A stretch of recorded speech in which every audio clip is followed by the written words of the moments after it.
Evening, everybody. Welcome to the Acushnet School Committee meeting of Wednesday, March 10th, 2021. It is 5:30 and we're going to start our meeting. Per Governor Baker's orders suspending certain provisions of the open meeting law, the public will not be allowed to physically access the school committee meeting. Members of the public can access the meeting via live stream at the link that is embedded in the agenda, which as always is posted on our website at the school as well as the town's website. In addition, the events will be rebroadcast on the local cable access channel. The school committee reserves the right to implement additional remote participation procedures and will notify the public of these procedures as soon as practicable. We're calling this meeting to order. This meeting is being video and audio recorded. And I ask that everyone keep themselves on mute in this virtual meeting this evening, just to eliminate any background noise. We have no approval of minutes, payroll, or warrants this evening. Nothing on the agenda for old business. Mrs. Downing, I think you might have pulled up the wrong agenda because you started saying it was March 10th. Oh, I am reading the wrong agenda. Wonderful.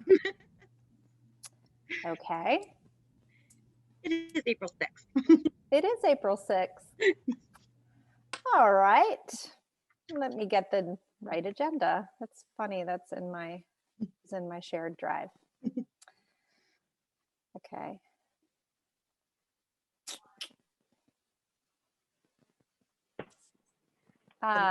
Here is April 6th. Okay. So my apologies. Just to correct, this is the meeting of April 6th. And we do have approval of minutes, payroll, and warrants on our agenda this evening. So if I may begin, and apologies to all for the confusion. If I may request a motion, please. Can we take a roll call first? Sure, certainly. Thank you. Mrs. Gomes? Yes, to open the meeting. Thank you. Mr. Sumner? Yes. Mr. Hood? Yes, sorry. Okay. Mrs. Downing? Yes. And Mr. Tevz, have you joined us yet? Yes. Excellent. Thank you. Great. All right. So if I could request a motion, please. Approval of the school committee minutes of February 9th, 2021. So moved. Second. Any discussion? Okay, seeing none, we'll move into a vote. Mrs. Gomes? Yes. Mr. Sumner? Yes. Mr. Tevz? Yes. Mr. Hood? Yes. And Mrs. Downing? Yes. Thank you. And we have approval of payroll and warrants. If I may request a motion of approval. Motion to approve? Second. Any discussion? Okay, seeing none, we'll move into our vote. Mrs. Gomes? Yes. Mr. Sumner? Yes. Mr. Tevz? Yes. Mr. Hood? Yes. And Mrs. Downing? Yes. Thank you. Okay, we have no old business this evening. With delegation, we are doing things a little differently than we have in the past. You're welcome to actually join the meeting and share your comments by going on to the link that's embedded in the agenda. You can also dial into the meeting on the numbers that are noted on the agenda. So do we have anyone in the waiting room currently to provide public comment? Mr. Oliver? At this time, other than the individuals that will be presenting for soccer, there is no one else in the waiting room. Okay. All right, moving on to new business. Dr. Bailey's report. Okay, I'm going to begin with personnel matters. You have the report in your packet. I will call your attention. We have 5 people, mostly cafeteria staff, that have transferred to various positions, but 5 people overall have transferred. Also, we see Mr. Johnson has transferred from the AES assistant principal to the Ford Middle School assistant principal, and that is effective July 1st. But really, I'd like to note today and call into the meeting Mrs. Leah Chesney. She has recently been hired as the new Acushnet Elementary School principal, and that is effective July 1st. I know that she is very eager to dive into this role, and she's actually been leading during the pandemic as well. You'll see she has an extensive education administratively, reading, and extensive background in education itself. She's currently an assistant principal, formerly a lead teacher, as well as a reading specialist for many years. And she has taught in several elementary grade levels, as well as a couple of middle school levels. She has many certifications, including elementary, reading, English 5 to 8, English as a second language 5 to 12, Wilson reading, English as a second language pre-K to 6, English 8 to 12. She's SEI endorsed, and of course, she's got the certification for principal, assistant principal, and she speaks Spanish. So with that being said, I'd like to call Mrs. Chesney if she'd like to say a few words. I'm sure the committee joins me in welcoming her, and I can tell you that she's already planning her transition. She will be in the district in the springtime within the next several weeks to start her entry plan. Thank you so much, Dr. Bailey. Wait, can you hear me now? Yes. Thank you so much, Dr. Bailey. I am so excited. It was a bit of a rigorous process and a bit of a whirlwind, but I am so excited to be coming to Acushnet Elementary. I was very impressed with my tour the other day, with that welcoming feeling that I had from the school. And as Dr. Bailey said, I am already sketching out the days that I can come in and start to get to know the staff and how things are done so that I'm ready to go on July 1st. And I'm so excited. Thank you so much for the opportunity. Welcome aboard. Thank you. Does any school committee members have anything they'd like to add? Welcome. We're glad to have you. Thank you so much. All right. Well, Mrs. Chesney, thank you so much for joining us tonight, and you can feel free to leave when you're ready. But I want to thank you for your time tonight and welcome you on behalf of all of the stakeholders in the district. We're so happy to have you on board. So welcome to the Thank you again. family. Yeah. All right. My next order of business, which is another wonderful thing, is I'd like to call into the meeting. We've got some cafeteria personnel led by Jean Sheridan, our nutrition director, to really honor and recognize Becky Alferez. And I'm going to let Jean Sheridan do the honors here. Well, Becky, I don't know if you want to start your video so we can all see you as we're going through this. Perfect. There you go, Becky. Lest we all be technology challenged, when Becky began to work in the Acushnet Public Schools, gas was $1 a gallon and Bill Clinton was president. So needless to say, she's been a fixture here for quite a while. Becky has fed 3 generations of Acushnet students. I remember the first time that I met Becky, and I was coming in, and it was right during the Michelle Obama Healthy Eating Initiative. And I walked into the FMS cafeteria with loads of ideas. We were going to close one of the hotlines. We were going to do a grill. We were going to offer fresh fruits and vegetables. And other than rolling her eyes, I need to say Becky embraced all of them. You know, so we got to spend a little bit of change together in our first year together, which I think benefited all of us. Personally, Becky is a proponent of clean eating, and she has brought that passion to our students. I think FMS Middle School is far above everybody in terms of the fruits, the vegetables, the number of fruits and vegetables we serve, even during this COVID period. A couple of years ago, we received a grant from the Dairy Council, And Becky ran and coordinated after-school cheese-making classes. So the kids came in, they made some mozzarella, we served the mozzarella for lunch the next day. So I guess it just makes me very happy to watch how far she's come along with me and how we're doing it for our students. Becky has a strong commitment to excellence in everything that she does. It has been a gift to me that I can always know whatever I ask her to do, I can trust it's going to be done properly, and I won't have to think about it again. Becky, we're going to see each other a number of times over the next week, but first, let me say, we thank you for your 27 years of service. 27. I know Becky's looking forward to retirement. She plans to spend more time camping with her husband, Glenn, hanging out with her daughters and granddaughters.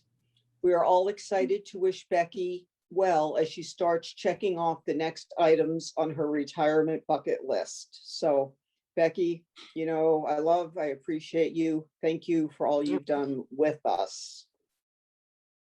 Thank you, Jean. I've truly been so honored to serve the children of Acushnet. It's I felt as though I've been blessed by the people I've worked with and just having this career that I've loved. So it's been wonderful working with you as well. You've taught me so much, and thank you so much for everything. Okay, Mrs. Flynn?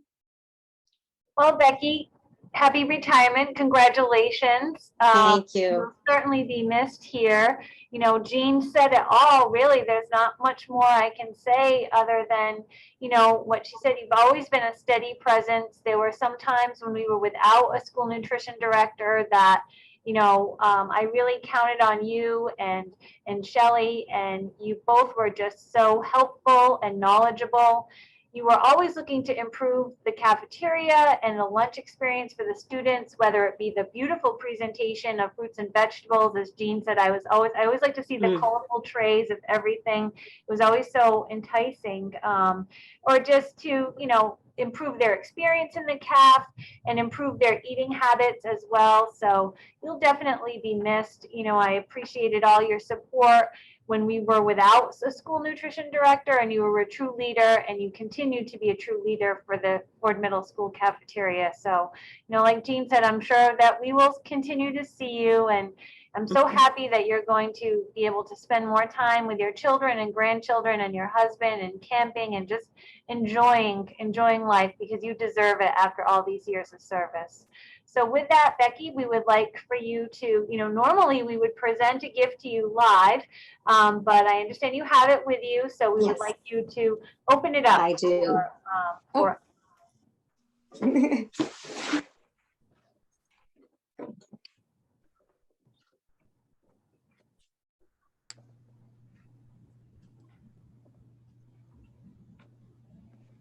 Here it is. Absolutely beautiful. Thank you so much. It says, to honor your service to the children of our school. And then on the back, it has my name and Acushnet Public Schools.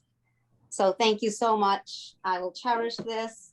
And as I said before, Ford Middle School will always have a special place in my heart. And thank you all so much for just being the great staff and friends and that you have been to me. So thank you. Congratulations. Congratulations, Becky. Thank you. Congratulations. Congratulations. you. Thank you so much for all your dedication to our school, and I wish you a very happy and healthy retirement. Thank you. Thank you. Congratulations. Thank you. Becky, when I first started, I noticed that you were growing lettuce in the cafeteria, and I thought that was so Yes. amazing, the things that you were doing in there. That- And you're such a role model for all of the staff, and you know, they're here to support you tonight. You guys are a great team, and you will be missed, and I sincerely wish you a healthy and happy retirement. Thank you very much, Dr. Bailey. Does Okay, anybody you else can have come to anything? work again tomorrow, Becky. Yes, you'll I'll have to be come to there. work tomorrow. Sure. We're not letting you go quite yet. But I Ms. will be Sheridan, there. thank you so much for that lovely presentation. And at this time, we're going to move to the FFCRA update. And as you know, the law expired at the end of December, and the school committee had decided to take it month to month and evaluate how we wanted to look at that. So since January, we've been looking at our costs month to month. And if you look at the report, you'll see that 6 people utilized it in the month of March. 3 teachers used all 10 days. And you know, that total was $14,796.08, which was budgeted because that's part of their normal salary. Under the subline, the sub column, I should say, you'll see that there's $1,700. That's a cumulative amount. What was used in the month of March was $300. So that was 3 days of subs at $100 a day. So it's really up to the school committee at this point if you want to move forward with this again, or if you have any specific questions. Mrs. Gomes? Hi, so couple of things, 2 things. Now that the vaccine has been opened up to teachers, I feel like whoever wants it can get the vaccination now. There are ways to get them. So having this in place is maybe in line with, you know, going above and beyond more than what we've been doing in the past. I felt that because they didn't have vaccinations in prior months that we should continue this, but now with the vaccination, you know, I'm not a proponent to, I'm not proposing to extend this for the following months. I think we should do away with it. That's number 1 for right now. And then on another note, it was brought to my attention that there were a couple of things on social media regarding this FFCRA. I guess some teachers or staff members were disgruntled on some of the things that were going on in our district. And they posted it on social media. And there were other people, staff members, that chimed in saying, hey, you know, why don't you just use FFCRA, you know, and that'll give you a break from going to school and doing your job. So this was brought to my attention. I did a little digging on my own, and I saw it on Facebook, to be exact. And I'm just thinking, you know, with everything going on, other districts in our community and our state are not, you know, bringing this forward. Other corporations, other companies are not doing this anymore. You know, is it fair to the taxpayers to keep paying for this?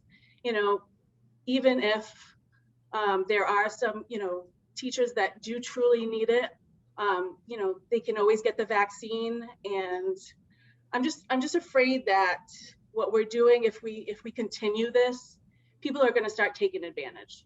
And I don't think that's fair to the taxpayers or to other staff people.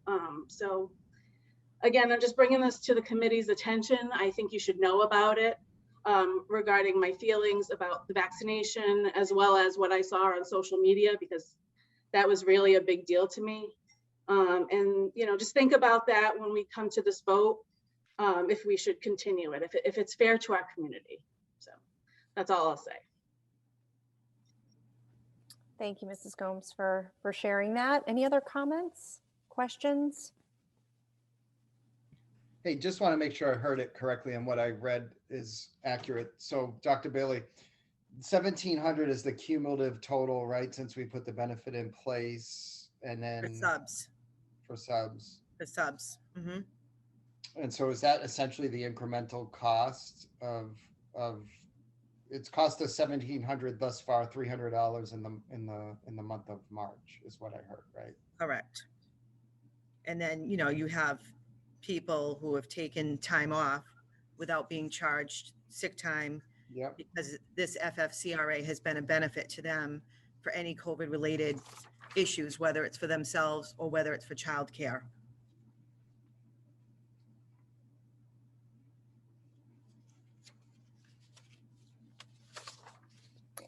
Dr. Bailey, and your Other districts in the area are locally or not, have not extended the benefit. They have not.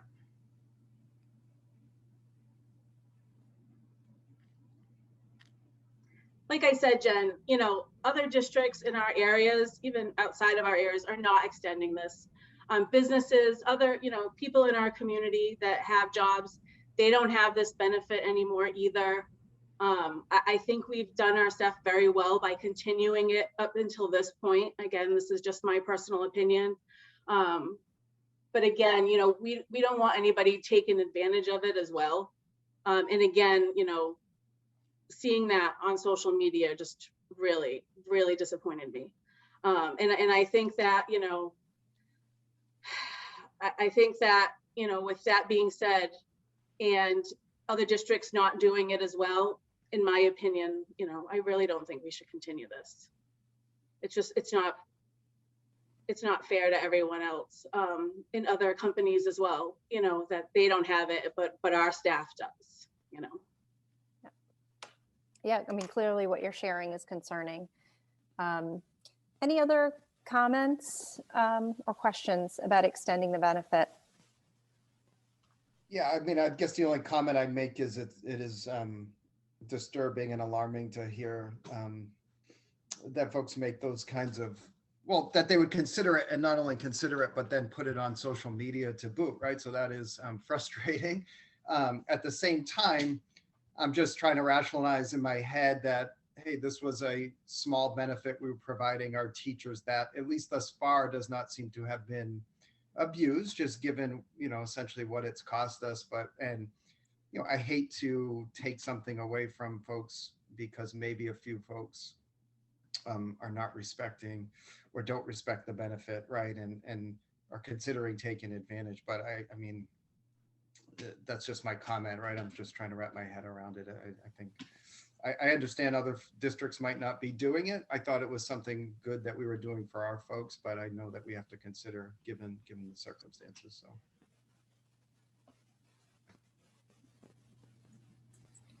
Mr. Sumner or Mr. Tebs, do you have any comment?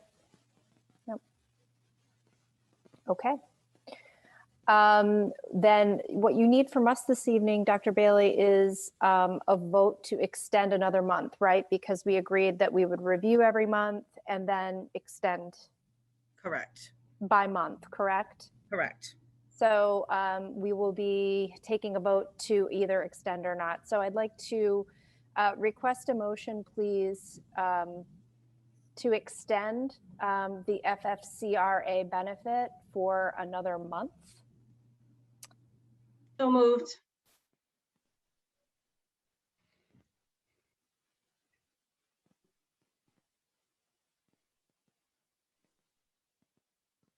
Do I have a second?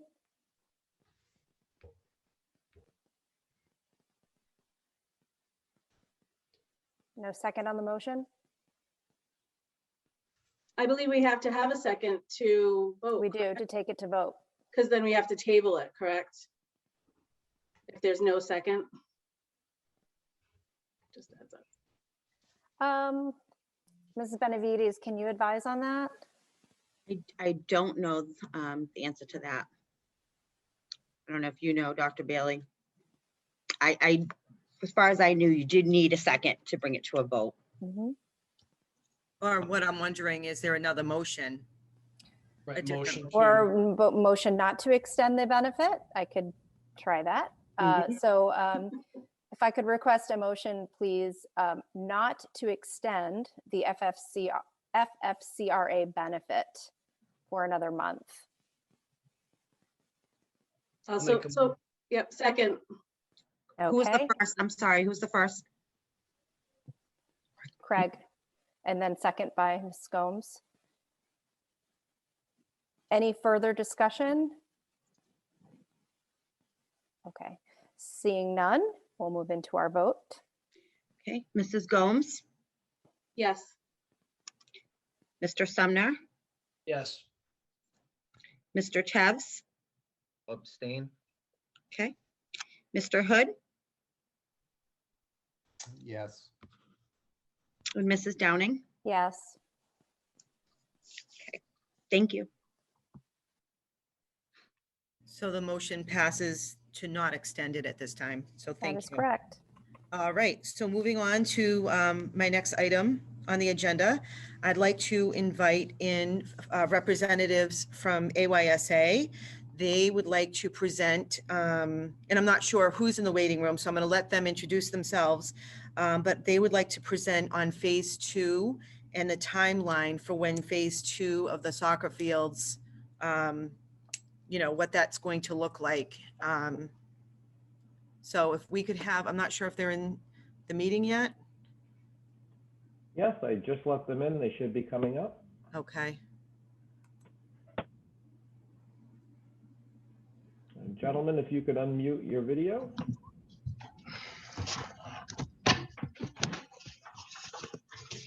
Hello there, Paulo. How are you? Hello, how you doing? Good. I'm not sure who you have with you tonight, but if you just want to introduce yourselves and then review phase 2 with us. Yep. Okay. Hi, my name is Paul Masaraco. I am the president of Acushnet Youth Soccer, and I just want to go over phase 2, what the plans are for phase 2, and how we're going to proceed to this. And I just need the approval from the school committee to continue with phase 2.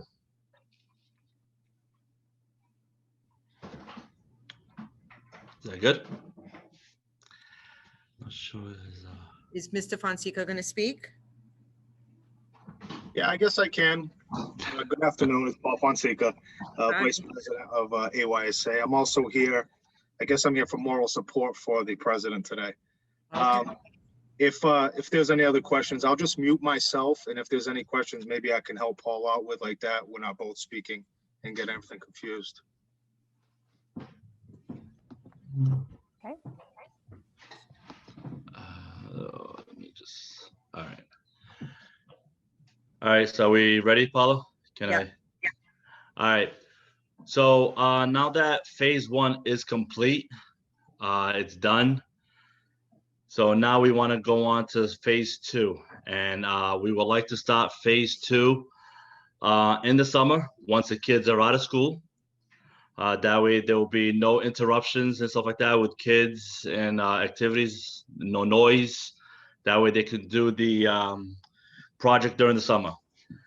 Pending on the money that we get, we did put in another article for $25,000 for phase 2. We did end up spending $75,000 on phase 1. I wasn't expecting to spend that kind of money, but we did. But it also looks good. So what I'm asking, I do have, can I share my screen so everyone can see what the plan is? Yes, you should be able to share your screen. All right, share, all right. Share the entire screen.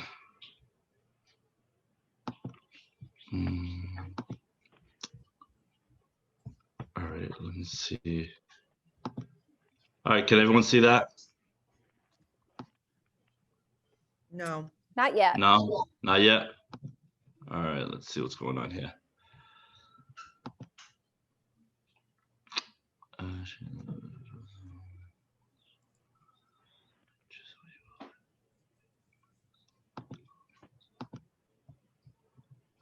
All right, there we go. Share. All right, do you see it now? Yes. Okay. All right, so what we're looking at is we see the 2 baseball diamonds there. So we're gonna get rid of those 2. Get rid of that the cement walk right there that goes all the way to the fields. So get rid of all that right there, and where I believe there's 1, 2, 3, 4, 5. There's 5 fields right there. That would be part of phase 2. So that would be towards the school buses. And then the middle, right in front of the tennis courts and the playground, that would be phase 3. But depending on the money, if we get the article and we get the money and it's not enough, I'm still waiting. I did meet with DPW on Friday at the fields. And I also met with Mag, so I had to drop off the fields plan so they can measure how much phase 2 is going to cost, and then we'll take it from there. Let me go. Stops.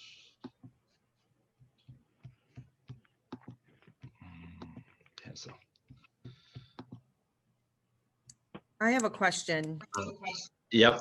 Do you have in writing all of the things that you're going to be completing in phase 2? Like, I know that with phase 1, we did the irrigation and some other things. Do you have that all mapped out in writing? So what I'm going to do is once I get the price back from DPW of how much it's going to cost, Yep. because they don't know like how much of a slope, how much they have to fill in, and how much they have to tear and all that. So once I get the price of that, then I can draw up how much everything's going to cost with irrigation. Then Mag is also going to give me a price of how much that area is going to cost.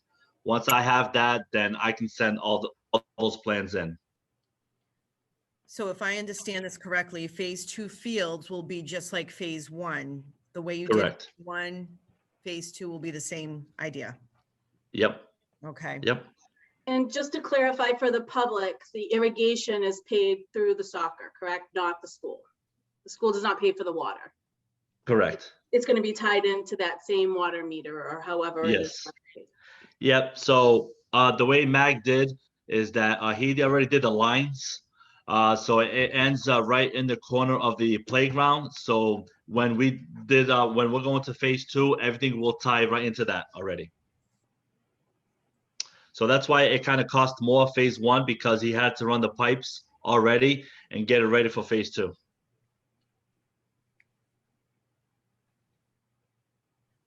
Does anybody else have any questions? A question not related to phase 2, but I'm just curious how are soccer signups with the pandemic this year? So we just started registration on Sunday night. I mean, obviously we're doing everything online. We'll see what happens. I don't anticipate a big amount of kids. I mean, like we have in the past. I think it's going to be down to probably, I want to say 375 to 400. In the past, we used to have close to 650, 700. So I think the pandemic, we took a big hit, and I think now we're going to have to work our way up again. Yeah. Sorry to hear that. Yeah. Mr. Sumner? Yes, Paul, you mentioned that you wrote an article for 25,000. If the plan comes back and it's going to cost more, is there a backup plan? Meaning do phase 3 first if it's a smaller area, or are you just going to continue to work with what you have? So once I know how much I'm going to get, if I do get that 25,000, or let's say it's less, then I'll go back to DPW. And again, yes, we'll see what phase 3 will cost, and then I will go back to my board and see what I say can put into it as well, and take it from there and try to see what the cost would be. Yeah. So our vote would be based on you getting funding. So we need to put that in the motion, correct, Jen? Okay.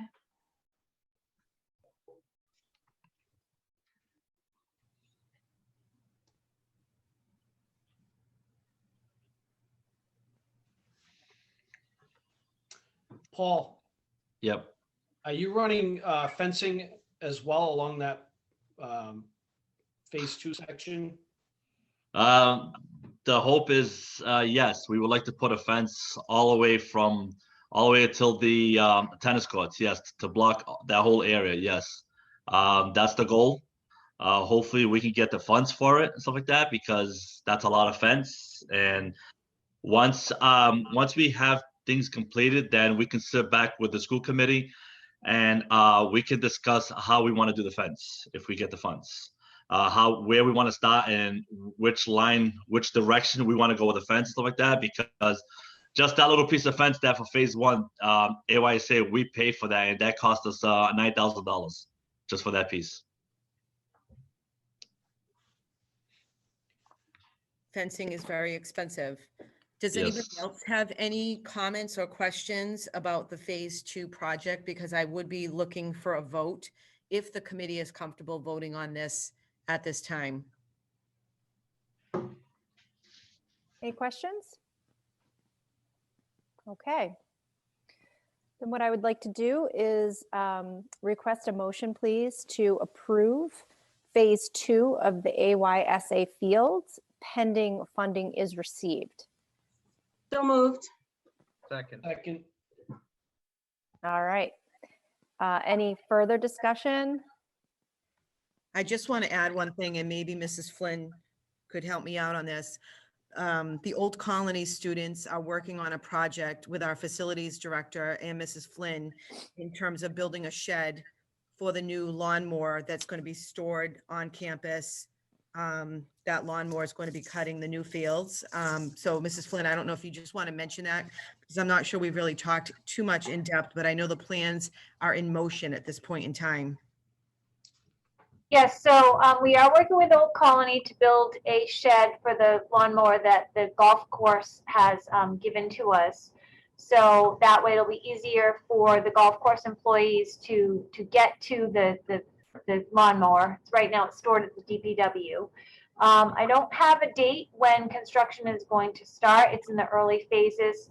We're getting quotes for the foundation for the shed at this point right now and starting the preliminary work for it. And I know that Mr. Willett has a space and area in mind. And in fact, we were supposed to meet with another organization to go over field use with AYSA a few weeks ago. And that was going to be one of the things that we were going to talk about, is where we're going to be placing the shed. So we'll have to get back to you guys on that as to where we're going to place that shed before you get too far into your phase 2. Thank you. Okay. Kelly, I think we got our motion and second, so you can proceed with your roll call vote. Mrs. Gomes, Yes. Mr. Sumner, Yes. Mr. Tevz, Yes. Mr. Hood,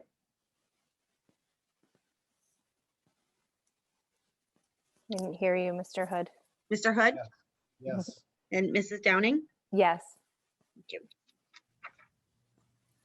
Thank you.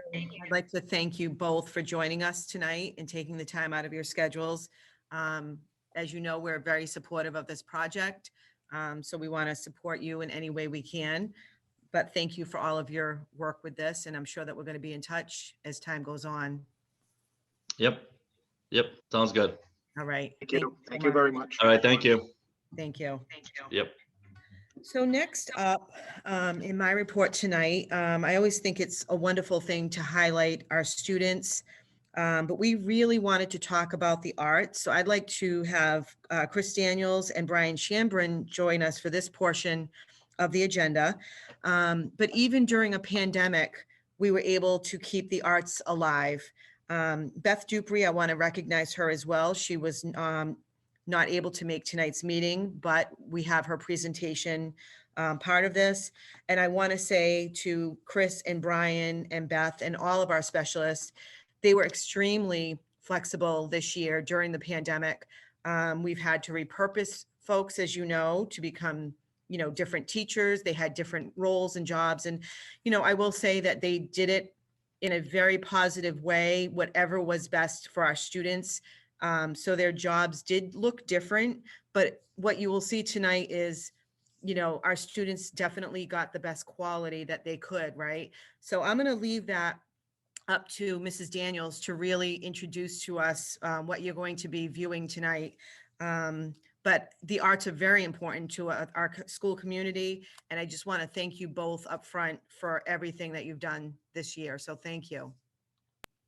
Thank you so much, Dr. Bailey, and thank you, Madam Chairperson and members of the school committee, for having me and my colleague, Mr. Shambrin, here this evening.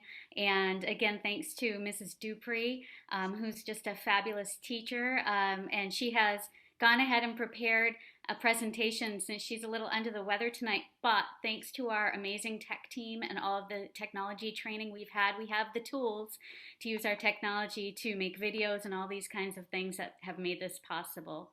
So to start it off, I have a video. Mr. Oliver, I think, is going to be able to show those. Am I right, Dr. Bailey? Is he going to Yes, do those up? that's right. And we can start with the first one that I have for you is my video about how we brought the visual arts program to students this year. It was a little bit different, being that one of our art teachers, Mrs. Macalina, was repurposed, and I took over K-8 for the district. And of course, with lots of challenges due to the pandemic, we had to have our art program look a little differently this year. So this video will show you what we did to make that happen and keep visual arts alive for our kids this year. Thank So you. you would like us to see the video and not the slideshow? Right, just the video would be fine. The Okay. slideshow is available for the school committee. There's some links on it if you did want to access those, so I wanted to make that available for everyone. Okay, so we'll make sure we send that out. Thanks. Thank you.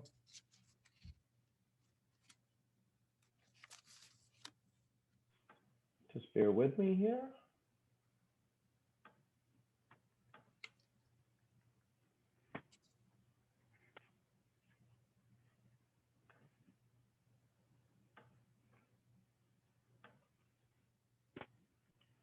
And can everyone see that?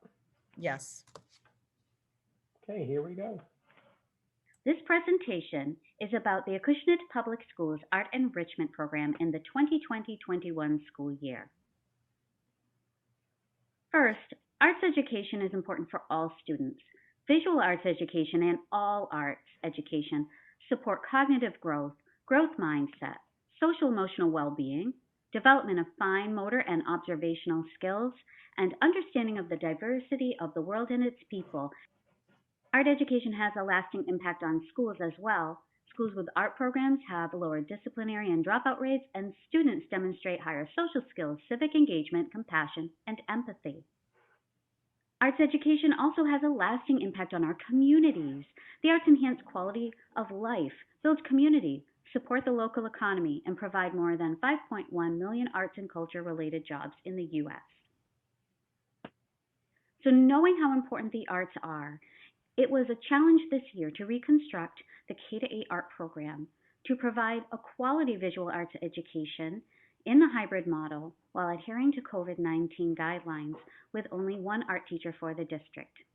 Here's how we did it. Wednesday became Art Day.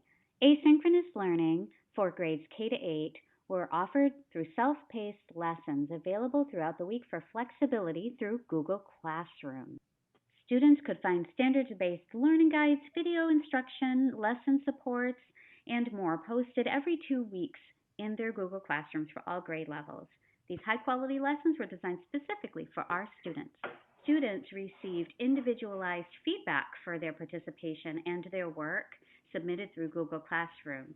Students who participated in art enrichment also earned cool participation badges each term. In addition, students in kindergarten received face-to-face, in-person learning throughout the school year. I traveled to their classrooms on my art cart to provide this instruction. To provide safe and equitable access to art supplies, we made Google Forms available for students and families to request the supplies they needed. Kindergarten kits were assembled so that students did not have to share supplies during classes. So here are some highlights of some of our excellent work by students at home during remote learning.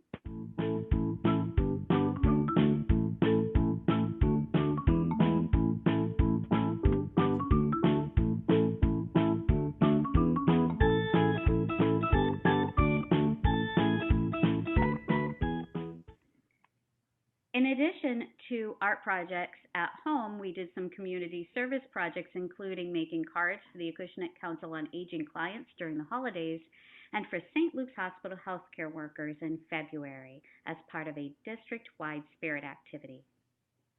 We had a virtual artist visit from FMS graduate and Broadway scenic designer Anthony Freitas with FMS students. And we even celebrated Mardi Gras.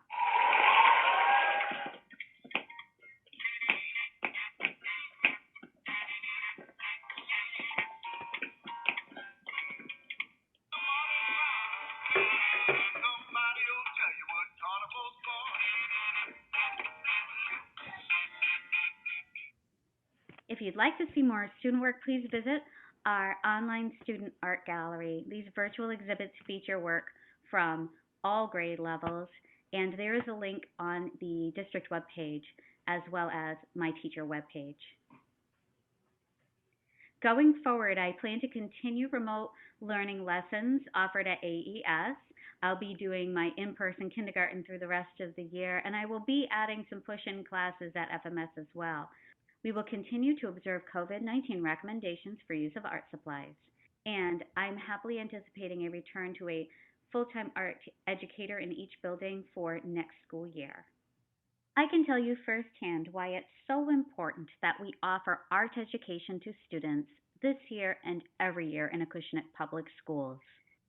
This is a picture of my mother, my sister, and me at the Acushnet Elementary School Art Show in about 1975. It just goes to show you never know where the future will lead for our students when they have an opportunity to learn in the arts in Acushnet Public Schools. I'd like to thank Dr. Bailey, our building principals, my colleagues, and all of the students and families who've been supportive of this arts program this year, and thank you to the school committee for your continued support of the arts. Here are a few resources if anyone is interested in learning more about arts education and its impact on our students' lives. Thank you so much, Mrs. Daniels. I especially love that last picture of you and your mom and sister, and it just goes to show you, like you said, some children really take to the arts and music, and we have to give them those opportunities. So I appreciate everything that you've done this year. Does anybody on the committee have any comments or questions for Mrs. Daniels? Just thank you so much for your willingness to adapt in a really challenging year and still providing such quality art experience to our students. So thank you so much. And that picture was so cool. Yeah. Thank you. And really, it's been a crazy year, but I've learned a lot, and there's been some really joyful moments. So, you know, looking forward to things being back to normal, but we made the best of what we had this year, I think. What I really love Great that you job. did is you took the technology training, and we were able to see that right within your presentation. So the school committee and the public really has an opportunity to see what our children are experiencing in the classrooms with this technology. So thank you for sharing that as well. You're welcome. And in the next presentation that is by Mrs. Dupree, she also uses a lot of technology in her classroom. She's very involved in using Google Classroom with all of her classes. So if you're ready, if we want to roll her video that she prepared for us using Screencastify, if anybody has tried that, that was the technology she used to make her presentation for us tonight. Thank you. I did have one question, Paula. Mm-hmm. For Mrs. Daniels. Yes. With things being back to normal, hopefully next year, do you see an art show for the Ford Middle School again?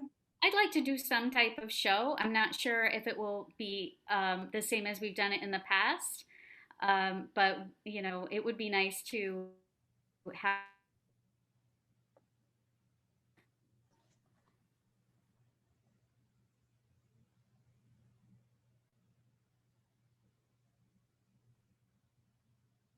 Oh, did I freeze out? I don't know. You may have. I'm sorry. That's okay. I'm sorry, I missed that whole thing. Did you say that we're hoping to have something sort of like how we've had in the past? Yes, I'm not sure if it would be exactly the same way. You know, we've learned a lot, and we've found that there are other ways to adapt, and you know, change is good. So we'll look at what some options are for having in real life things again, because it's really important to have those real human contact events again as soon as we can. Yeah, because it was such a tradition, and kids look forward to it every year. So hopefully we can get back to some sort of show in the future. Thanks so much. Thank you. What I will also do is have Mr. Oliver post that link so that the public can see the children's art displays through Mrs. Daniels' gallery, art gallery. So we'll do that for this year. We'll post it to our social media sites. So with that being said, Ms. Daniels, if you want to introduce Mrs. Dupree's presentation, and we will go with that. Okay. So Mrs. Dupree has created a video that outlines what she has been doing this year at the Acushnet Elementary School. She teaches grades K to 4. And let me tell you, as I have been at the elementary school this year, I have seen that she uses every minute with her students. She's so enthusiastic and such a great teacher. So enjoy her presentation. Hi, my name is Beth Dupree, and I'm the music teacher at Acushnet Elementary School. I'm here this evening to discuss what it's been like to teach music throughout the pandemic. In spring of 2020, I just wanted to connect with my families and my students as much as I could. I sent emails. We created a Google site with a specialist. I posted all kinds of musical activities and lessons to engage with my students.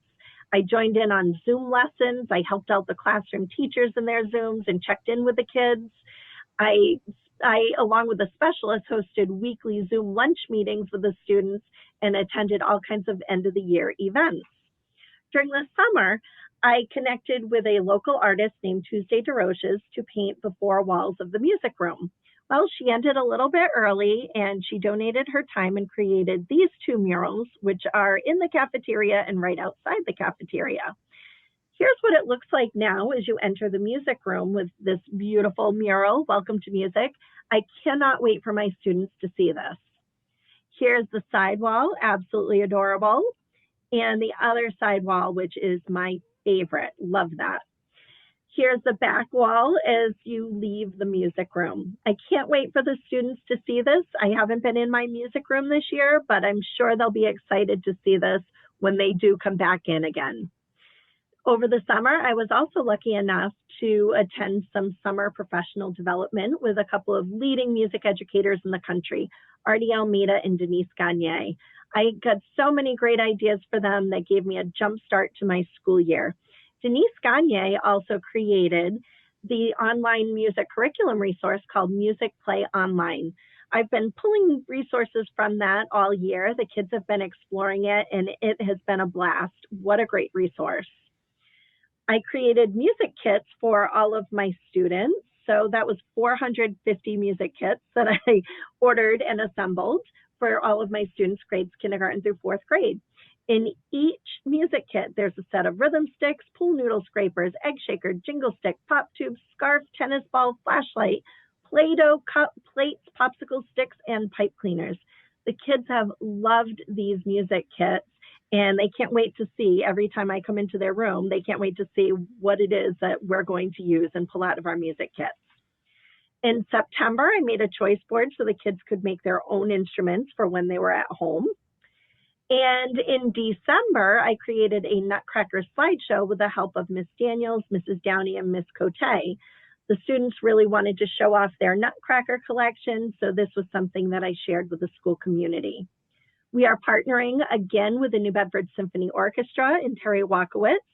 Special thanks to Miss Linda Jacobitz, who's a former speech and language pathologist for the Acushnet Public Schools. She donated this performance for us to see. So it was just released, and we will be watching that soon and also working with all the materials and activities that come along with it. Here are some kindergarten activities. Now, I don't know if you know, but we were not able to sing this year because of guidelines. So it's made everything a challenge. I've also been pushing into classrooms. So this is what music classes look like. I'm very hands-on, and we create a lot.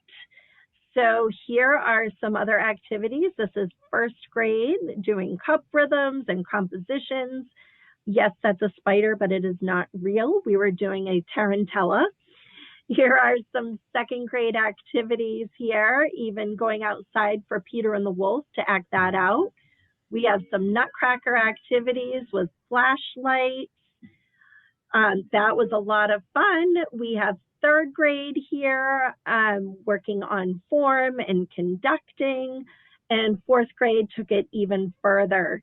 As you can see, we did a lot of composing on the computer and off the computer. Those Chromebooks have been a game changer this year. Here's some remote learning. I took advantage of that, and we sang as much as we could that week.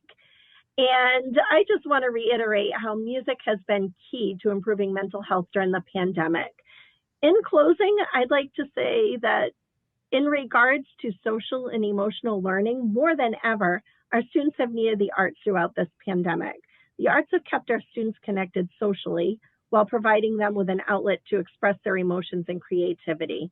I believe that our work has been crucial to our students' well-being. So with this, I want to thank you for your continuous support of the music program.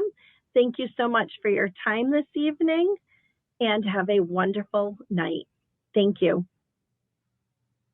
So I just want to publicly thank Mrs. Dupree. It's unfortunate she was not able to be with us tonight, but she has definitely put in the work this year to make music come alive for our students. So at the elementary school. So I really, really appreciate that. And Mrs. Daniels, you as well. Thank you so much. So next up, I believe we have Mr. Shambrin, who will present his music program at the middle school. Good evening, Mr. Shambrin. Good evening. Thank you for having me. Mr. Oliver has my presentations. He's going to share that for us. Okay. Yep, I'm going to get that right up, Mr. Shambron. I'm just going to start with a mini lesson for all the adults. It's been called a pandemic, but in my world, we called it a bandemic. All of the safety precautions meant that wind instruments and singing were not allowed inside at first, and then guidance changed so rapidly that we couldn't really adapt. And once our schedule was set, it was set. So band and chorus did not happen this year, which it's a huge impact for the kids who were involved, but also the way we learn music. Slide.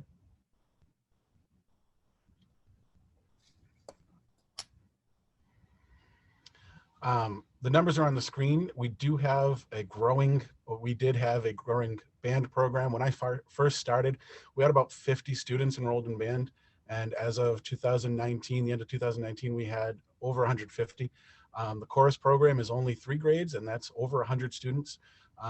And with the safety precautions and everything else in place, it's a lot of students who are affected. And what you don't see on the screen is these are the only 2 electives in the entire district. Nowhere else in Acushnet Public Schools do students get to choose their own adventure, so to speak. So band and chorus are the only electives, and without that this year was a big hit. Slide.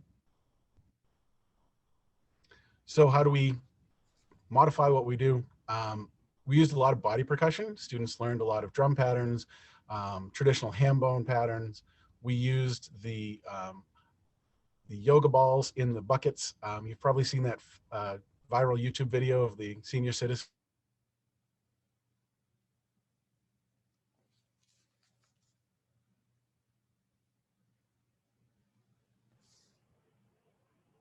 I think we lost you, Mr. Shambron. Can anyone else hear him? No. We also got we got the Boston Symphony Orchestra's youth concert for 2020-21. All of our students have access to that. It's posted in their Google Classrooms. It's an hour-long concert with amazing music, but also with little snippets of dialogue with the maestro. So it's a great resource that the kids have. And I've just encouraged them to, when you have a time to listen to music in class, listen to that. It's different. There are no lyrics to distract you from your work, and it's new music. So you're not going to either have a strong opinion about it. And if you like it, you can always go back and listen to it again. And then, like Mrs. Dupree, we did a lot of composing. So we used a lot of electronic resources for the composing. What you're about to see is the first project we did. It was a get to know you project. I made one, and then the students made one. And it's your life in 5 songs, basically. 5th grade did 5 songs. 8th grade had to do 8 songs. It's tough for some students to come up with 5 songs that are important to them. It's tough for some students to cut it down to only 5 songs. So the next slide will show you one example from one of our 5th graders. So this also got them to incorporate some of the tech skills they'd learned at the end of last year and over the summer. So they were using different colors, different backgrounds in Google Slides, inserting an image, inserting a video, all things that we learned as adults in PD last year, but students were also right along with us. So it's a great example from Nick. You don't have to show the video, Mr. Oliver. Okay, so Although it's a great song. next page. Yes, please. You actually saw this video in the Ford Middle School presentation a couple months ago, but this is what we do as our warm-up.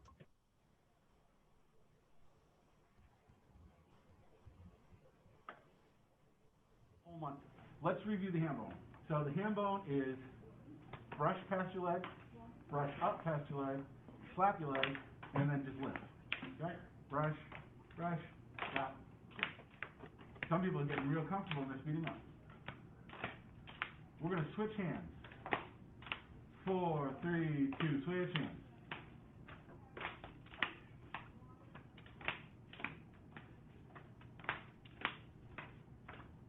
Both hands at the same time. Ready?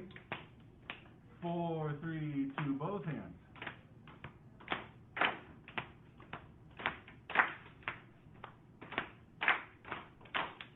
Okay? Echo me.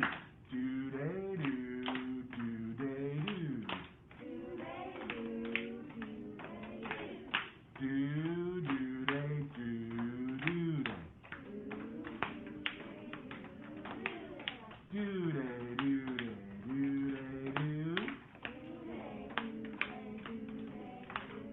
Do do do do day.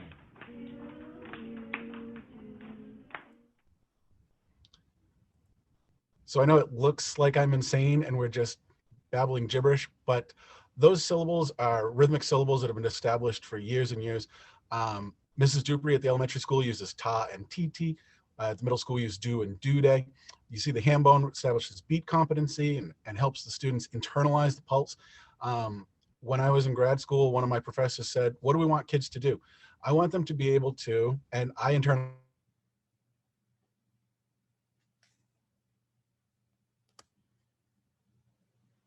I think he cut out again. Mr. Shambrin, are you with us?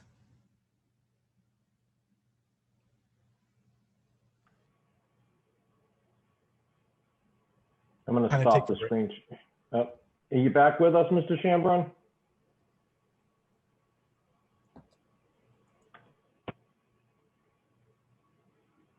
Mr. Shambron?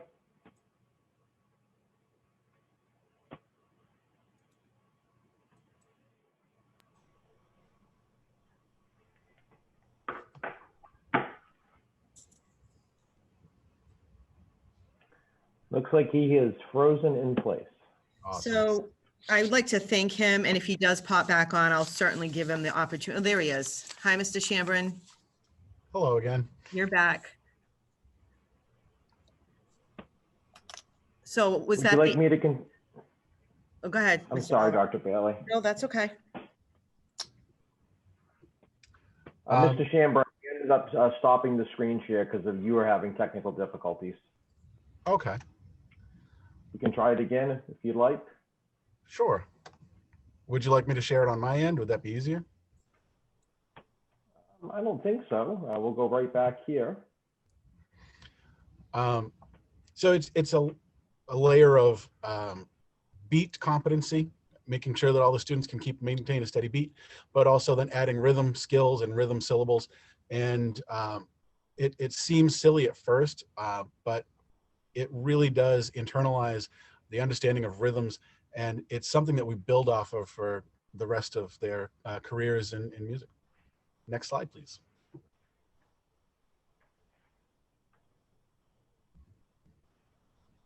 The true understanding of music and how it works and how it fits together is to create something. If you can create it, that means you really understand how it works. So on this slide, there should be a few, there we go. So there were some basic guidelines that the students had to follow, and there are creative choices that they can make, but imitation is a great starting point. So I gave them some basic examples, and then they took off from there. So you can see on the next slide, you'll see and hear great examples of student work.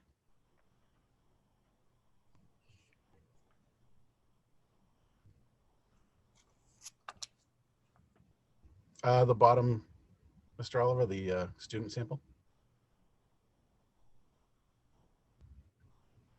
This one right here? Yep. Grade 8.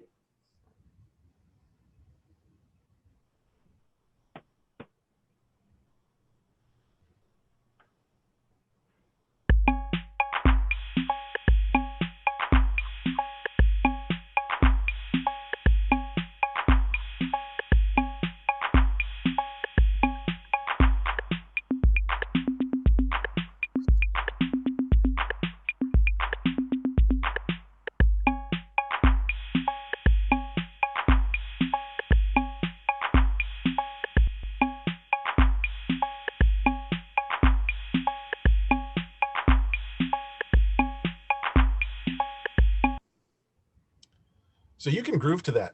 That was one of our 8th graders. It demonstrates, that's an advanced example of student work where she did an A part and a B part, and then she bookended it. So it's A, B, A, rondo form. Those are advanced concepts. And that was really way beyond where they needed to go. So there are, like I said, opportunities for creativity in here. Excellent.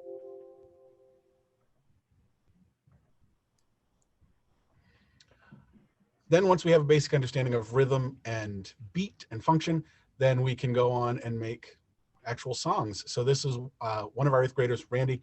This was his composition. This is what it looks like. It's pretty. Like I said on one of the earlier slides, if it looks good, it's probably going to sound good. So you have actually heard this.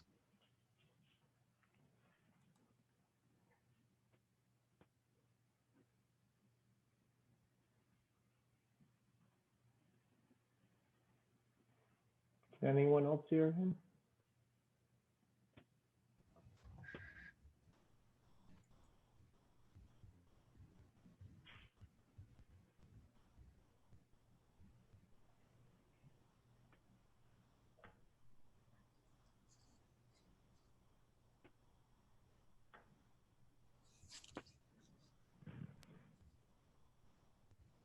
It's like you've lost him again. Are you there?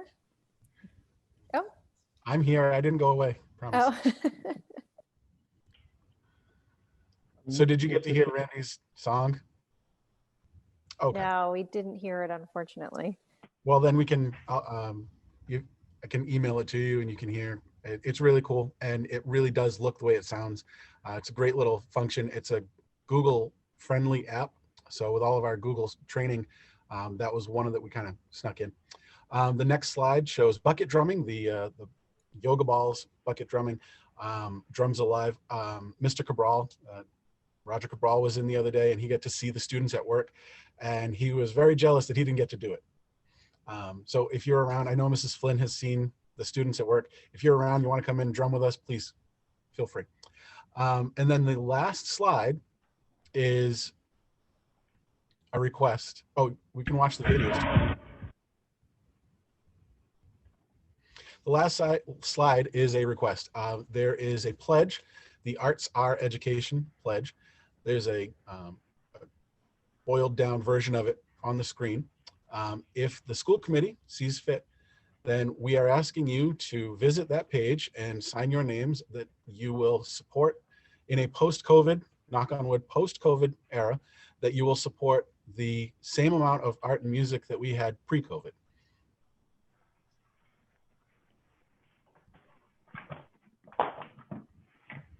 I would be happy to sign. Thank you, Mr. Schambrin. Does anybody have any questions or comments for Mr. Schambrin? No, just again, thank you for, your willingness and your efforts and being creative and adapting for the students this year. I know it hasn't been easy, but you're clearly doing some really great things with the students to keep music alive for them, and it's very much appreciated. Thank you. Thank you very much, Mr. Schambrin and Mrs. Daniels, and also Mrs. Dupree. And just to show you that our mantra of 2 schools, 1 district, these folks really did come together to make it happen for all of our students at both schools. So I want to thank them again. The next item on my agenda is the Reed's Board of Directors appointment. As you know, each year, I'm appointed to the board, but the school committee needs to take a vote. So in your packet, I actually have the wording for the vote. But I am on the board, currently the secretary of the board. And annually, the school committee must take a vote to appoint me to the board. So, you have the wording for the motion. I don't know if anybody wants any discussion, but it's pretty straightforward.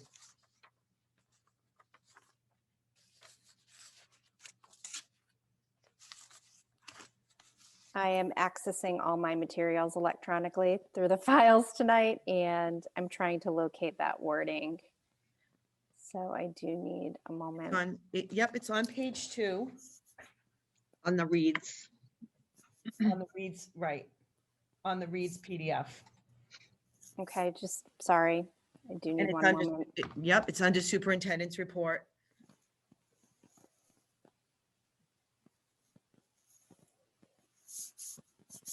I can't locate it within my shared drive. Can somebody else locate it? I can read it. Would you Okay. like me to do it, Ms. Downing? Yeah, that would be great. My shared folder, for some reason, I'm not able to locate it quickly. All right, I think this is it. I'll make a motion for Dr. Paula Bailey to be appointed to serve as a Acushnet Public Schools representative on the Board of Directors of Reads Collaborative in accordance with Massachusetts General Law, Chapter 40, Section 4E, as amended by Chapter 43 of the Acts of 2012 for the 2021-2022 school year.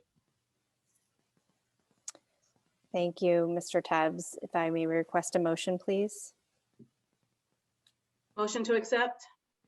Second. Any further discussion? Okay, seeing none, we'll take our vote. Mrs. Gomes, Yes. Mr. Sumner, Yes. Mr. Tebs, Yes. Mr. Hood, Yes. and Mrs. Downing. Yes. Thank you. Thank you so much. And Mrs. Downing, when you have a chance, I would just need you to come in and sign the vote. So thank you. So I Sure. can send that off to Reads. But that concludes my report tonight. So thank you all. And I want to thank everyone who joined us tonight for my report. I know that we had a lot of guests, but a lot of important information to share with you tonight. So thank you. Thanks, Dr. Bailey. Okay, Mrs. Flynn, we're ready for your report this evening. Okay, thanks everybody. I'll be brief. You have the report in your materials. We'll start with the budget update. So what's changed since last month, since we last talked? Right now we're looking at an anticipated surplus of approximately $365,000. Now we haven't, we've still outstanding is any reimbursement for the CARES expense. So that's just going to add to that surplus. So I'm hoping that that'll be known to me soon. I'm working with the town accountant's office, and they have said that they're going to be applying those reimbursements to our budget soon. So hopefully be able to report on that.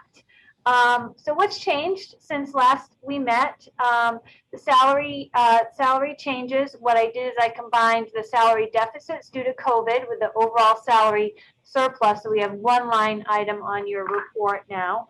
So we're taking into account those deficits that we had for the additional custodians and the building-based subs. And those are balanced out by the other surpluses we had from unfilled positions, from unpaid leaves of absence due to COVID, from some, like I said, some vacancies. We have not, we lost one of our custodians. Right now, one of our temporary custodians that we had hired is no longer working for us. And some of the overtime that we anticipated on Saturdays, I had really been very conservative about it by saying, you know, more overtime would likely take place just to make sure we had that covered. So as we get closer to the end of the fiscal year, some of those variations are becoming, I can pinpoint those more clearly. Okay, so that's salaries. I took a look and I added in what I thought perhaps would be our surplus in special education contract services. So that's a line item that we have for any outside services for OT, PT, ABA therapy, some tutoring. So now that we're, you know, almost to the end of the fiscal year, we can more closely anticipate what our surplus is in that account. And right now it's about $65,000, $66,000. And so again, like when we use this information too to inform the budget for next year. So I know that Mrs. Betancourt took that into account, knowing that we typically do have a surplus in that line item. So she reduced that line item going forward into next year's budget. So it kind of all works together. We're using this information to inform us for next year. The TECA deficit decreased slightly. We had one less student that we were billed for. We also are out of district tuition surplus decrease as we had some services added on to one of our students. Transportation, a slight surplus increase. Increase in COVID cost increase. Now that we're using our own money, so to speak, we spent all of our COVID grant money, our town cares money. So it's coming out of the local budget for the tent that we rented for AES, some additional desks that we needed when we brought the students back, and some more of the social distancing stickers. So you're going to see that being added to toward the end of the year. Also, some unanticipated facilities expenditures. Right now, we are paying for net metering credits for our electricity. So we're paying another agency for these credits. And those invoices caught up in the past couple of months, whereas we hadn't been billed. Now it's hit our accounts. And looking at it, we're looking at probably about an $80,000 deficit for electricity for both buildings, combined for both buildings. And so that might be surprising if you think, well, you know, we probably should have a decrease because of using the solar credits. But keep in mind, we said at the start of the fiscal year that oil and electricity were going to be some unknowns because we are now running our HVAC system continuously. We have done extensive repairs, so a lot of the components that maybe weren't working or weren't tied in now are. So we're seeing that in our electric. And of course, we've had the windows open for ventilation, so we're seeing a deficit in oil as well. So we're going to keep a watch on that. We have some additions to Little Toy that we're happy to start getting going with, hopefully in the next couple months. And we have some other unanticipated expenditures for the invoices came in for the DDoS attack. So that included the mitigation and also some consulting work that we needed. We're also moving to Aspen online registration. So that was an additional anticipated cost.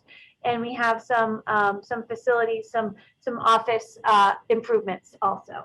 So those are the changes since last month. So we'll continue to, you know, monitor that and report on that as we go throughout the rest of the year.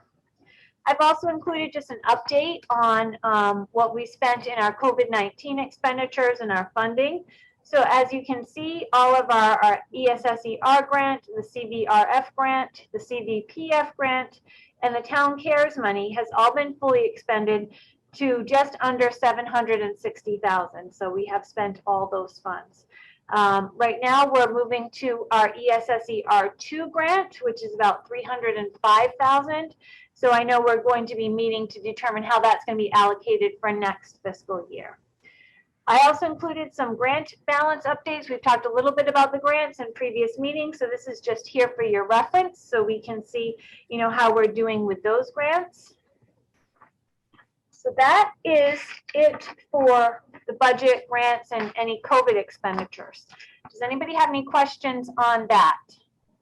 I have one thing I just want to add to let the committee know about. I did receive communication today from the town administrator that the Board of Selectmen, instead of doing a workshop in the interest of time, they wanted to meet with the school committee coming up either next week or the following week to talk about the articles or how we were going to be spending the surplus. So as soon as I get a date on that meeting, I will definitely be letting the school committee members know about that. And I think it would be really important for people to attend that meeting. Mr. Taps, I think you had a question. Yeah, and Ms. Flynn, I don't know how related this is to what you just presented. They're I guess more general questions, and you know, I guess I'm aware of the American Jobs Act, and there's a lot of stuff in there in regards to infrastructure and improving schools. I would assume that you'll probably have your finger on the pulse as this thing kind of moves through. But some of that was, you know, I don't know if like the middle school might not qualify for something like that, but maybe an older school like AES, I don't know if there's any improvements or upgrades that we might potentially be qualifying for it through those types of programs. Do you have any sense for what that's going to look like? Or I haven't seen anything come through yet, other than I know the money that is flowing through the municipalities, through the towns. The town administrator reached out to us department heads to ask if we wanted to be on the task force on how to, on how to plan for the use of this money. So I'm already signed up as a task force member. So, as I get more information, I'll certainly, be bringing it to you. awesome. And then there was also language in there where they were trying to get, I think the goal was to get 20% of the yellow bus fleets to electric.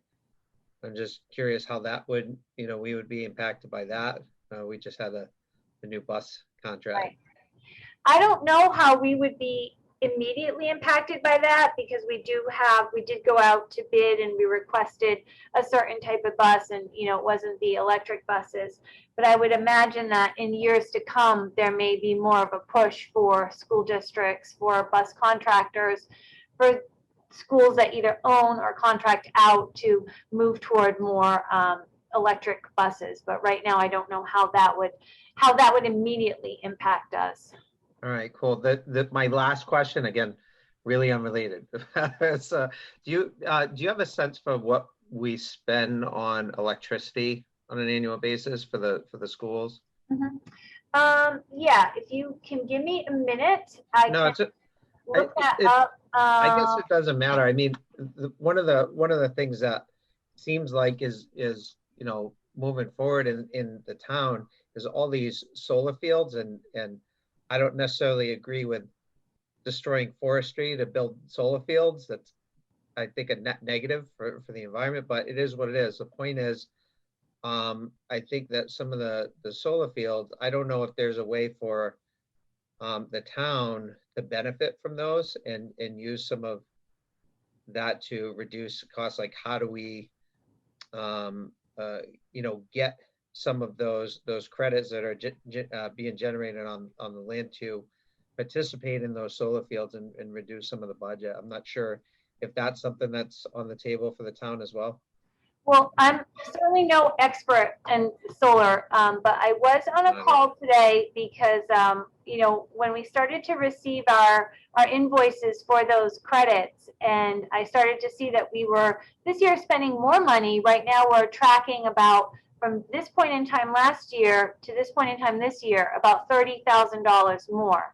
As I mentioned, it's tough to tell because we are, running our HVAC system a lot more. So it's tough to kind of break that out. And, on the call this afternoon, I asked the folks from Kearsarge to kind of explain to me how all that works. Because personally, I don't have solar panels, so I'm not an expert. So, but what they did tell me, they're going to be sending me some more information with their reconciliation, is we are purchasing the net metering credits from our solar farm for 85 cents. So they take our EverSource bill and then, discount it or whatever it is they do and bill us. So we have not received an invoice from EverSource. So it kind of makes, once they explained it to me, it kind of makes sense that we were spending more at the end of the summer and the fall because we were producing so many more credits because of the good weather, right? So we were seeing very high invoices for electricity, and that's what kind of led me to question it. And now it's dropped off because we're not producing as much. So right now, like I said, now's not the greatest of years to try to see how we're doing. But they are going to send me an analysis of what we've purchased, what we've used. So I'll certainly share that with the committee, when I do receive that. But I do know that I can say we haven't received an electric bill from EverSource, so we're just working off those credits. And until we go through a full cycle, again, it's tough to tell because it's not matching up, month to month. And that was another one of my questions. I said, why did I pay EverSource in June if I'm paying you in June? And they explained it doesn't, you're not buying electricity from the solar credit people. So, it's a little bit complicated. Hopefully, you know, we can get back and you know, figure that out once we have a normal year. So I guess maybe if we didn't have these credits, we'd be in a worse position because we'd be spending more since we are using more electricity. But you know, time will tell. But I'll certainly have some information in the future on that. Okay.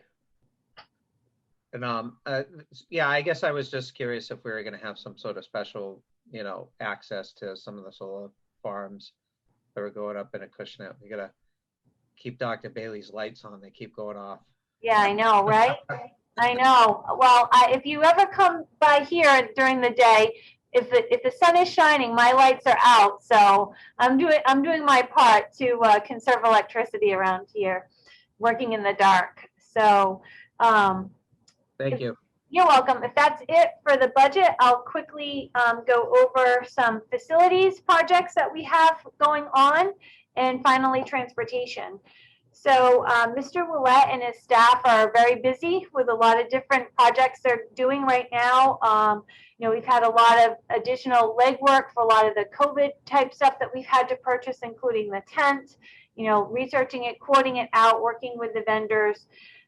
We had to replace a leaking 10-foot section of the main hot water line at FMS, and also a broken hot water circulator, and we're waiting to do some repairs on the boiler at FMS. We're hoping to do that over April vacation. We're just waiting on some parts to come in.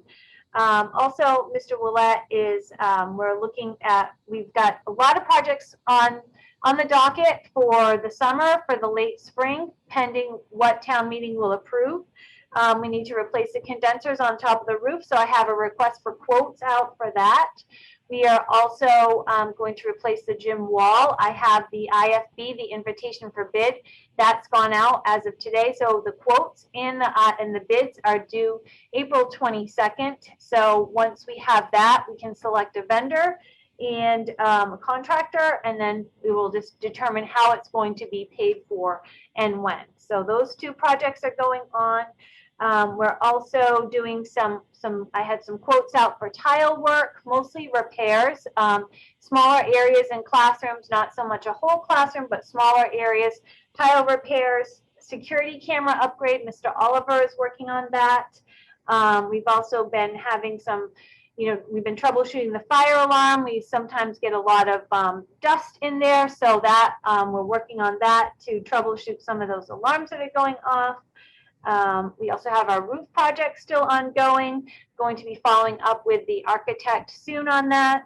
They're preparing the document to go out to bid for that. And just general repairs, ceiling tiles, univents, faucet repairs, you know, ongoing daily stuff. So we hope, you know, to keep moving on some work during April vacation. We are shorthanded with custodians right now. So that's, you know, kind of impeding some of our progress. But we hope to get the heat valve replaced at FMS, like I mentioned, do some painting, changing some filters, and cleaning up some of the grounds around the buildings. So that's what we have for facilities. Finally, transportation. I know at the last meeting I reported that Amarillo Bus Company was the sole bidder, and we talked about awarding the contract, but we also talked about the possibility of negotiating with them. So the negotiation hinged on whether, I reached out to Mr. Amaral, and it was really whether or not the town would agree to release some of the insurance requirements that our insurer, the town's insurer, recommended this year. So Mr. Amaral was prepared to lower his bid by $5 per bus per day, which amounted to about $9,900 per year for a 3-year total of $30,000 if we were to drop the underinsured, uninsured coverage. And what that does, according to the agents, that protects students on the bus if there is an accident with an underinsured or uninsured vehicle. So in working with the town on that, that is what the insurance company recommended, and the town recommends keeping the limits. We don't hold the insurance for the town does. So right now it would seem that we should keep those limits. And that would mean that we would just settle, we would agree to the original bid that Mr. Amaral put in. So again, that would, be, the difference is just about $10,000 per year. So it's, in the overall, it's a lot of money, but in the overall scheme of things, it's not. So I think what we need to do next is award the contract. We had 60 days from the bid opening, and that is coming up April 26th. So we need to award the contract. I have it prepared with the dollar value from the original bid. So we would just need to, I didn't have the minutes from last month. I don't recall if we took a vote on it or not. But I would say we probably should take a vote to award the contract to Amaral Bus just for the record anyways. Does anybody have any questions on that? No.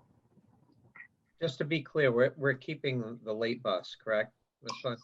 It is in the budget. Yes, it is in the budget currently for next year. What's happened in previous years, Mr. Taz, is as we go through the budget process, sometimes we have to make some cuts to get to the number that we need to get to. And unfortunately, in years past, the late bus has been one of the victims of those cuts. But Right, so that one's year by year. That's not part of the 3-year. Right, exactly. So that's above and beyond the home to school. So when we're voting, it's for that 1 year on the late bus. Okay. And is it in for 40 days? Is that? Yes, I believe I put it in for 40 days. So over the years, as the price of the late bus has gone up, to sort of keep the increase flat, we've reduced the number of days. As we talked about last time, the late bus did increase quite a lot this time.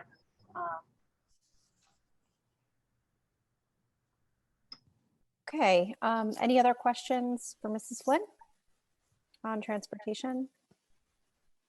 Okay, so we'll take a vote. If I could request a motion, please, to award the contract to Amaral Bus. I'll make a motion. Second. Any further discussion? Okay, seeing none, we'll take our vote. Mrs. Gomes? Yes. Mr. Sumner? Yes. Mr. Tevz? Yes. Mr. Hood? Yes. And Mrs. Downing? Yes. Thank you. And what we'll need to do, thank you, is I have the contract ready and it does require all of your signatures. So at some point, we will need you to come in to sign it. I will try to coordinate it with a time that we need some bills signed as well. So to try to, keep the amount of times you all have to come here to a minimum, but thank you. Okay. I also have something for Mrs. Downing to sign. So I'll coordinate with you on that, Mrs. Flynn. Very good. Okay, thanks, Mrs. Lynn. Just noting on the agenda that we have some communications noted there that have gone out to families in March. And we do have executive session this evening. So we have members, we have a separate link that was sent to us so that we can move into executive session. Mrs. Benavides, we are returning back to public meeting after the executive session or no? Dr. Bailey, am I correct in saying we're not returning to open session? You are correct. We are not returning to open session. And if I could just make one point of information for the public under communication and information. I sent off 2 letters, one to Senator Markey and one to Senator Warren, to really have the politicians persuade the Secretary of Education, Cardona, to waive the MCAS requirement for this year. I don't know if it will help, but I figured it was the right thing to do. So I just wanted to make mention that those letters were also included in your packet in addition to the letters that have gone home to families. Thank you, Paula, for that. I read those letters, and the previous administration had removed the MCAS requirement last year. Is that correct? Right. Then they put them in place. Mm-hmm. So if the federal government removes the requirement, then the state has the authority to remove the requirement. But right now, the Commissioner of Education does not have the authority because the feds are saying we have to have statewide testing. So what we're trying to do in my superintendent group is bombard politicians to say, hey, you've got to advocate. We do enough testing for these kids, and it's not necessary this year during the pandemic again. So we'll see what happens. But as of right now, because we are mandated to do it, it is a requirement. We are going forth with our plans. It is lessened in terms of the schedule, but if anything should change, we will get that message out to families and to staff and to our children. Thank you. Yep, you're welcome. Hey, Dr. Bailey, do you know when you will have information on whether that meeting is happening and when it's happening with the selectmen over the budget? So I just got the email communication today that the town administrator said either next week or the week after, we would be invited to a select board meeting about the articles and how to spend down the surplus. So for example, if we were able to spend surplus money, then we wouldn't necessarily need to put in for the article. So I do think that is an important meeting. And as soon as I know the date, as I've said, I will let you know, but I will certainly reach out to the town administrator again to try to nail down that date, because I know everyone's schedule is busy. Just to add to that, Paula, Ron, just so you know, we don't have to, the budget that we have now in the surplus, there's no reason for us to ask permission for the selectmen or the finance committee. We can spend it as we wish, but we're trying to be as transparent as possible and talk to them on how we want to spend it and what procedures we want to put forth with them. So that's why we wanted this additional meeting with them. So just Yeah, I understood. I appreciate that. I just, I know you guys wanted to have a workshop and maybe that was the best forum to have the discussion, and it sounds like it's not heading that way. So, you know, yes, you're correct. Yeah, so it is what it is, but I'm just curious when that conversation will happen. Hopefully soon. I will let you know. Okay.